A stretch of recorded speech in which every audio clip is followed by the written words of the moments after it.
Hello, I'm Paul Ennals and I chair the North East England Climate Coalition, NEECCo. We've been working to bring together everybody across the North East who's got an interest in tackling the climate crisis. Individuals, voluntary organisations, businesses, councils, the health service, you name it, they've been joining NEECCo to work together. I'm really pleased to have the chance to be contributing now to your consultation as to what should come next. I'm just going to share my screen with you to see if I can add a few thoughts to your consultation on what to do next. So I wanted to cover 4 quick things. Why do we need to act particularly now? Why do we need to act across the region, not just within South Tyneside, but as a partnership with others, with other organisations and other parts of the North East? Why is NEECCo promoting the idea of becoming England's greenest region, tackling not just emissions, but also looking to tackle the crisis of biodiversity and to try to make sure we have fair jobs across the region? And then I want to share some specific ideas for South Tyneside. Why action now? Well, one of the good things about COP26 is it's injected new urgency into this issue. Everybody understands the importance of us acting now. I think what we also know is we can't just wait for the international world or individual governments to make decisions. If we wait for that, we might be waiting a long time. We have to be acting locally and regionally now. We cannot wait further. And what we've also learned from COP is it's not just about carbon dioxide, important though that is, we also need to be trying to improve the quality of the world in which we're living, the nature, the biodiversity.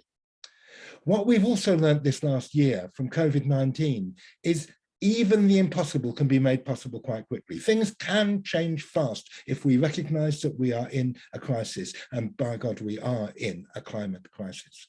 And many people through this last 18 months have learned the importance of nature. Living out in the wild has been really important to people's health and well-being. We need to build on that. We need to catch the wave of that enthusiasm and translate it into things that people can do locally now. Why do we need to operate across the North East, not just within South Tyneside? Well, some things are better done at scale. And there are projects such as the energy projects, the great big renewable energy projects in the North Sea, which are being organised on a regional basis. The North East Community Forest, where South Tyneside Council is working with NEECCo and with other local authorities in the region to be developing, planting a lot more trees and increasing the level of tree cover within the region. Transport, where of course we need to operate through Transport North East, and some other projects such as around land use and retrofit, where we're developing through NEECCo some good joint work in retrofit, improving insulation across the region, much easier to do on a larger scale than just local authority by local authority. Also, we can share best practice across our region, not just between councils, but between sectors. The health sector in this region is leading the country in its responses to carbon. And we can learn a lot in councils from what the health is doing. And they, of course, can learn from us as well. And businesses, many of them don't just operate on one local patch, they operate across the region. Businesses are joining with NEECCo, and at that level, they're ready to take some big steps to be tackling carbon emissions. But also, you know, our Northeast heritage gives us a particularly unique position. We were at the heart of, first of all, releasing the genie of coal into the world. And we can now, with our engineers and the innovations in our region, be at the heart of charting the path into a carbon-free future. We've been pushing the idea of becoming England's greenest region, not just looking at carbon dioxide emissions coming down, but also moving from a story of how awful everything is, the disaster, the potential of everything going wrong, to the positive. Everybody wants to live in a greener area. Everybody finds it attractive, the idea that there might be more trees and bushes and grass around, and that there might be new, good, decent green jobs. It's not just emissions, it's also biodiversity and green jobs that are motivating for people. And we need to therefore have that kind of vision of becoming part of England's greenest region. So what might South Tyneside do? Well, I've got 6 thoughts to share with you here. First of all, the South Tyneside plan, it's great to have one, but you need to increase the ambition. This should be a plan not just for the council, important though that is, but for the council's area. And there should be targets, not just for becoming carbon neutral for the council's activities, but for the area that South Tyneside sits in. You need to be prioritising improving public transport, because the largest single source of emissions within the South Tyneside area is through cars. You need to be really prioritising moving towards electric vehicles where cars and vans are still necessary, but really working with others to increase the attractiveness of public transport.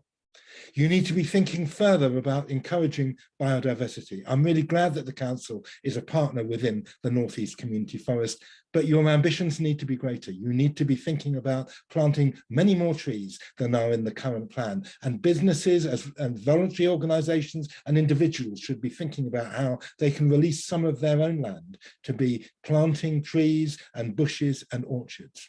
You should be thinking in areas like your business parks about how there can be bushes and flowers to be encouraging pollinators, bees and other insects. And you should be looking really actively about how to increase the number of allotments that you can be offering within the South Tyneside area.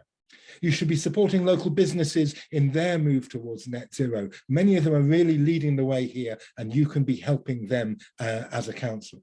As a council, you can be encouraging residents to be taking their own local action. All of us have our own individual part to play, and we should all be thinking about what we can do to do more and better.